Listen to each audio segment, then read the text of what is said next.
Well, hello there, my longevity-loving friends. Alex here, coming at you with what might be the most important video you'll watch this year. Unless, of course, you've been watching those how to fold a fitted sheet tutorials, which, let's be honest, are basically magic tricks. Today, we're tackling the million-dollar question. How long can you expect to live after 70? And more importantly, how can you make sure those are good years full of energy, laughter, and maybe just a few more questionable fashion choices? Now I know talking about longevity can feel about as comfortable as a porcupine in a balloon factory. But here's the good news. Science has identified some surprisingly simple signs that predict how long and how well you'll live in your golden years. And the best part? Most of these are things you can actually do something about starting today. So grab your favorite beverage, whether it's green tea or something a little stronger for courage, and let's dive in. Let's start with something you might not expect, your handshake. Now, I'm not talking about whether you give one of those dead fish handshakes that make people question your life choices. I'm talking about actual grip strength, which turns out to be one of the most reliable predictors of longevity out there. Researchers following over 140,000 adults across 17 countries made the startling discovery that grip strength was actually a better predictor of mortality than blood pressure. That's right. How firmly you can squeeze a dynamometer might tell doctors more about your health than your cholesterol levels. And here's why that matters. Your grip strength is like a window into your overall muscle health, nerve function, and even cardiovascular fitness. As we age, we naturally lose muscle mass in a process called sarcopenia, which sounds like a rare dinosaur but is actually something far more dangerous. This muscle loss leads to frailty, increased risk of falls, and a weaker immune system. But here's where it gets exciting. You can rebuild grip strength at any age with simple exercises. Things like squeezing a tennis ball while watching your favorite show, doing farmer's carries with grocery bags, or even just making a point to open jars the old-fashioned way instead of using gadgets. And speaking of jars, why did the jar break up with the can? Because it felt too pressurized in the relationship. The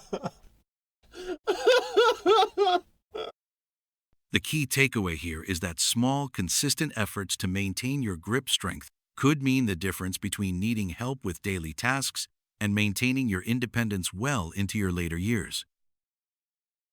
Now let's move from your hands to your feet, because how fast you walk might be the closest thing we have to a crystal ball for longevity. Researchers have discovered that walking speed is such an accurate predictor of lifespan that some are suggesting it should be considered a vital sign, right up there with blood pressure and heart rate. A major study published in JAMA followed thousands of older adults and found that those who walked slower than about 2.6 feet per second had double the risk of mortality compared to their speedier counterparts. Now, before you start training for speed walking competitions, let's talk about why this matters. Walking isn't just about your legs. It requires coordination between your cardiovascular system, your muscles, your bones, and even your brain. A slowing gait can be one of the first signs that something isn't quite right with any of these systems. Here's a simple way to test yourself. Mark out about 10 feet in your home and time how long it takes you to walk that distance at your normal pace. If it takes you more than about 3.8 seconds, it might be time to focus on improving your mobility. The good news is you don't need to become an Olympic athlete. Just consistent movement like daily walks, some light balance exercises, or even dancing around your living room to your favorite oldies can make a big difference. And since we're talking about walking, here's another terrible joke for you. Why did the man walk around his bed before going to sleep? Because he wanted to hit the sack running.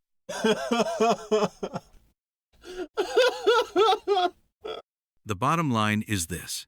Maintaining a good walking speed isn't about winning races. It's about staying in the race of life for as long as possible. Now let's talk about what's happening above your shoulders, because your brain health and social connections might be even more important than we ever realized when it comes to longevity. Harvard researchers following seniors for over a decade made a fascinating discovery. Those who regularly engaged in mentally stimulating activities like puzzles, reading, or learning new skills had brains that functioned like they were 5 to 10 years younger than their actual age. But here's where it gets really interesting. Loneliness turns out to be about as bad for your health as smoking 15 cigarettes a day. That's not just me being dramatic, that's actual science from Brigham Young University. When we're socially isolated, it triggers chronic stress responses that can damage our cells and accelerate aging at the biological level. So what's the prescription? First, keep challenging your brain. Learn a new language, pick up a musical instrument, or try your hand at painting, even if your landscapes look more like abstract blobs. Second, prioritize real social connections. Join a club, volunteer, or just make regular phone dates with friends. And third, laugh often. Watch comedies, share silly jokes, or just laugh at yourself when you put the milk in the pantry and the cereal in the fridge. Which reminds me, why don't eggs tell jokes? Because they might crack up. The takeaway here is simple. A stimulated brain and a connected heart might be your best insurance policy for a long, vibrant life. Now let's talk about the dynamic duo of longevity, what you eat and how you move. You've heard it a million times before, but there's a reason everyone from your doctor to your friend keeps harping on about vegetables and exercise. The science behind this is rock solid, and the results from the world's blue zones, those magical places where people regularly live past 100, prove it works. In Okinawa, Japan, one of these longevity hotspots, they practice something called hara hachibu, which basically means eating until you're 80% full. Not stuffed like a Thanksgiving turkey, just comfortably satisfied. Their plates are loaded with sweet potatoes, bitter melon, and tofu, with meat making only occasional appearances. And get this, they don't even have a word for retirement, because staying active and engaged is just what you do at every age. A study published in Circulation found that people following a Mediterranean-style diet, think olive oil, nuts, fish, and plenty of colorful vegetables, had a 25% lower mortality rate. But here's the kicker. All that healthy eating can be undone if you spend the rest of your day parked on the couch. Research shows that sitting for more than 8 hours a day can cancel out the benefits of exercise. So, what's the solution? Make movement a natural part of your day. Dance while you're cooking dinner. Take the stairs instead of the elevator. Walk to the store instead of driving. And remember, you don't need to train like an Olympian. As my grandpa used to say, I get all the exercise I need being a pallbearer from my friends who exercised. Which reminds me of another terrible joke. Why did the man put his money in the blender? Because he wanted to make liquid assets.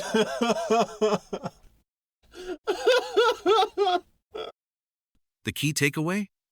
Eat mostly plants, move your body often, and don't take any of it so seriously that it stops being enjoyable.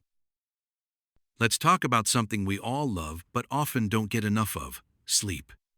And I'm not talking about that half-awake state where you're sort of watching Netflix, but mostly just drooling on the couch. I mean real, restorative, deep sleep that leaves you feeling refreshed. Scientists at UC Berkeley made a startling discovery. Just one night of poor sleep can increase the buildup of amyloid beta proteins in your brain, which are strongly linked to Alzheimer's disease. And chronic sleep deprivation? That's been tied to everything from heart disease to weight gain to depression. So how much sleep do you really need?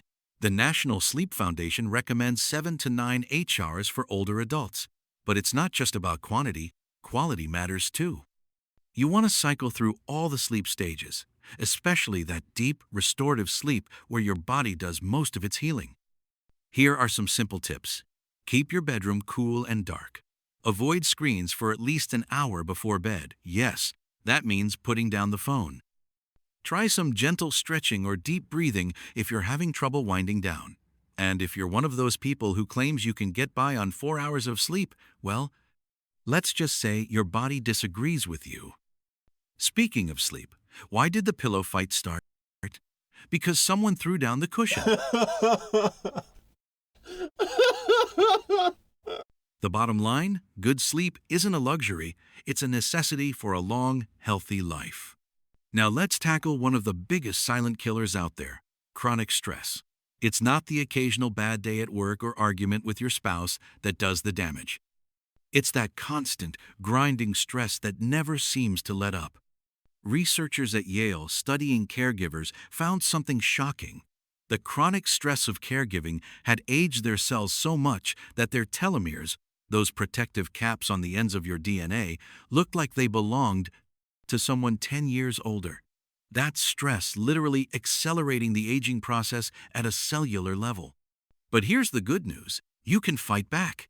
Simple practices like mindful breathing, regular nature walks, or keeping a gratitude journal can dramatically lower stress hormones. Even just petting a dog or listening to music you love can help reset your nervous system.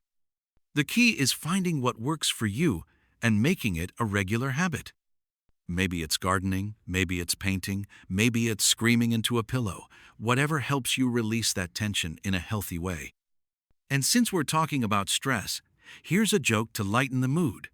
Why did the math book look so stressed? Because it had too many problems.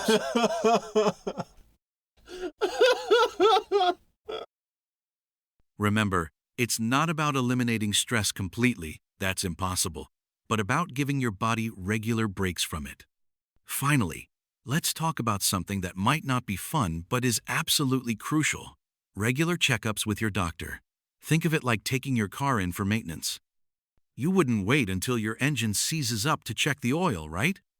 Annual physicals, blood work, and age-appropriate screenings can catch potential problems when they're still small and easily managed.